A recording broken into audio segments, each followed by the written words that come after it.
Possessed to peaceful. Salomé's name means peace. But her life was anything but peaceful in the West African country of Cameroon. She struggled with demonic possession. It all started when Salomé went to her teacher at a Seventhday Adventist high school in Cameroon's capital, Yaoundé. She was taking evening classes in hope of graduating and going to a university. She was a top student in her class, but she kept failing the university entrance exam. She had failed it 4 times. So, she asked the Adventist teacher for help. "I can pray for you," the teacher said. Salomé liked the idea. But the teacher wasn't finished. "There is one condition," he said. "You must bring your life into harmony with God's will." Salomé agreed. She wasn't an Adventist, but she didn't think that she needed to change anything in her life. She felt like she was living in harmony with God's will.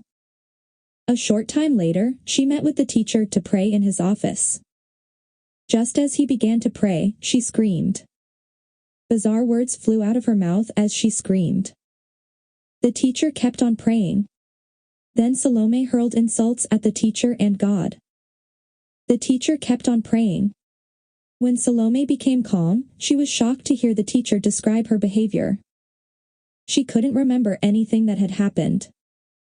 She had been possessed by an evil spirit. "You need to have a life of prayer," the teacher said. "Don't grow discouraged. Everything will work out according to God's will." After that day, the evil spirit manifested himself every time the teacher prayed. Salomé screamed and scorned God. She clutched her throat as if she wanted to strangle herself. Sometimes, a foul odor, like a decomposing corpse, filled the room. Always, the teacher kept on praying until Salomé returned to her normal self. When she was calm, the teacher also talked about God. Salomé began to see that her life was not in harmony with the Bible. She learned about the Seventhday Sabbath. She learned about honesty. She realized that it was immoral to live with her boyfriend. She began to make changes. She left her boyfriend and went to church on Sabbath. Then a demonic attack occurred at home. Salomé had a bad headache, and she called an Adventist friend for help. When the friend called back later to check up on her, Salomé didn't answer the phone. The friend came to Salomé's house to see what was wrong. As she stepped into the house, she smelled the odor of a rotting corpse. She immediately began to pray. She knew that Salomé didn't need medicine or the hospital. She needed Jesus. She found Salomé unable to move or speak. She was paralyzed. The friend prayed for nearly 3 hours before Salomé returned to her normal self. Another attack happened at the Adventist Church.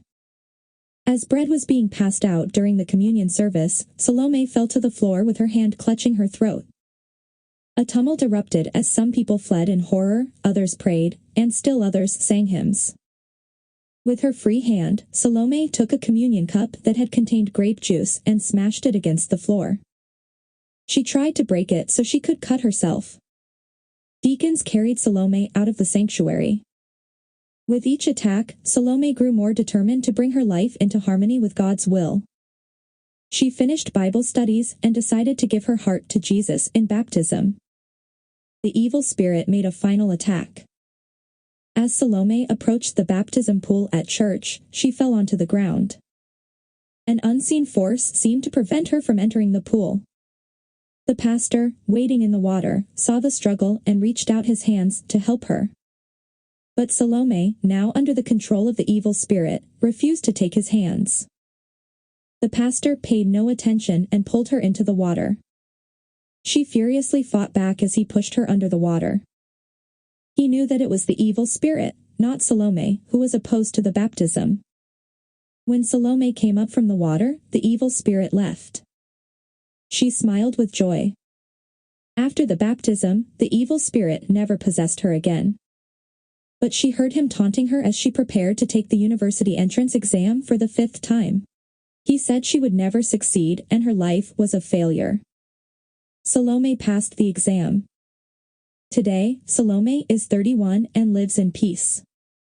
A church deaconess, she also teaches at the Adventist high school where she once studied. She praises God that she failed the university entrance exam 4 times. God used the exam failures to bring me to the teacher for prayer, and then to realize the presence of the evil spirit in my life and to get rid of him, she says. Part of this quarter's 13th Sabbath offering will help expand Seventhday Adventist education in Cameroon with the opening of a bilingual school where children will be able to learn about Jesus in French and English.